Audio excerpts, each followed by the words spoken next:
আসসালামু আলাইকুম ওয়া রাহমাতুল্লাহি ওয়া বারাকাতুহু। প্রিয় দর্শক, আজ আমরা জানব মদিনার মসজিদে নববীর সবুজ গম্বুজের হাজার বছরের ইতিহাস। মদিনায় রাসূল সাল্লাল্লাহু আলাইহি ওয়াসাল্লামের রওজার কাছাকাছি এসে জিয়ারতকারী ও দর্শনার্থীদের সবুজ গম্বুজই প্রথম চোখে পড়ে।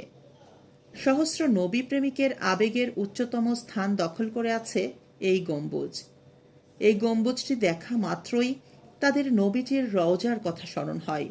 হৃদয়ে প্রেম, ভক্তি, শ্রদ্ধা ও ভালোবাসা জাগ্রত হয়। মসজিদে নববীর এই বড় গম্বুজটি স্বচক্ষে দেখার জন্য গভীর আগ্রহ ও বাসনা বুকের ভেতরে লালন করেন তারা।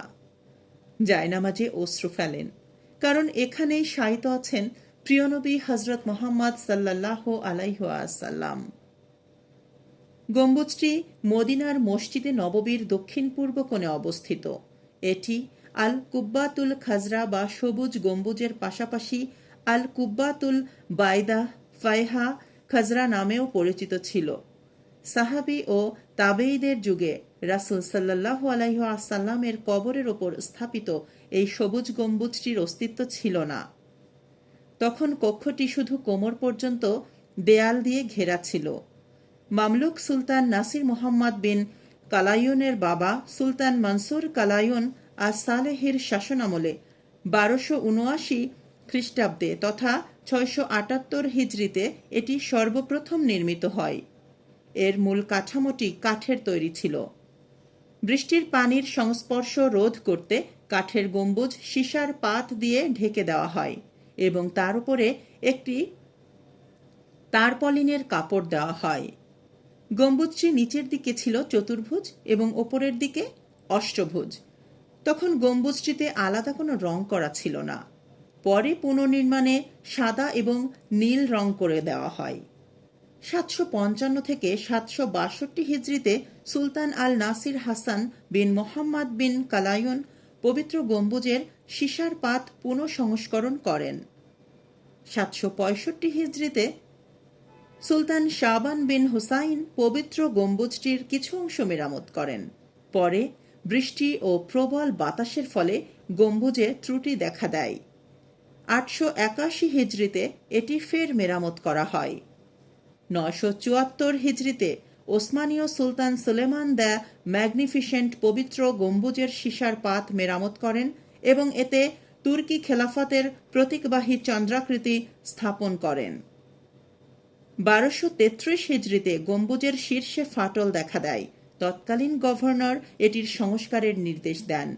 এরপর এর শীর্ষ অংশ ভেঙে ফেলা হয় এবং অত্যন্ত মজবুত ও নিখুঁতভাবে পুনর্নির্মাণ করা হয়।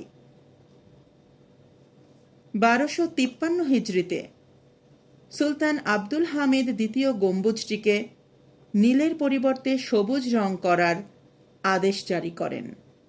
তিনিই প্রথম সবুজ রং ব্যবহার করেন। পরবর্তীতে যখন প্রয়োজন হতো এটিতে সবুজ রং ব্যবহার করা হতো। 1481 সালে মসজিদে এক ভয়াবহ অগ্নিকাণ্ডে মসজিদের ব্যাপক ক্ষতি হয় এবং রওজা পাকের ওপরে থাকা গম্বুজ ধসে পড়ে। রাসূল সাল্লাল্লাহু আলাইহি ওয়াসাল্লামের কবর উন্মুক্ত হয়ে পড়ে। তৎকালীন মিশরের মামলুক সুলতান সাইফুদ্দিন আল আশরাফ কায়েতবাই মসজিদ নতুন করে সংস্কার করেন। তিনি রওজার ওপরে কাঠের তৈরি গম্বুজটি নতুন করে তৈরি করেন এবং এর বাইরের অংশে সীসার পাত ব্যবহার করেন। তিনি রাসূল সাল্লাল্লাহু আলাইহি ওয়াসাল্লামের হুজরার ওপর একটি কালো পাথরের গম্বুজও নির্মাণ করেন। ভবিষ্যতে গম্বুজটির পতন রোধ করার জন্য কায়েতবাই বেশিরভাগ ইট কাঠের কাঠামো দিয়ে প্রতিস্থাপন করেন। নবীজির সমাধি এই সৌধটি এই কাঠামোটি কায়েতবাইয়ের পৃষ্ঠপোষকতায় ব্যাপকভাবে নবায়ন করা হয়েছিল। 1813 খ্রিস্টাব্দে তুর্কি সুলতান দ্বিতীয় মাহমুদ রসুল এতে সবুজ আস্তরণ দেন। 1932 সালে সৌদি শাসনামল শুরু হওয়ার পর থেকে মসজিদে নববীর অভূতপূর্ব উন্নতি সাধিত হয়েছে। কয়েকটি ধাপে গম্বুজের সংস্কার, মেরামত সহ কয়েকবার সবুজ রং করা হয়েছে।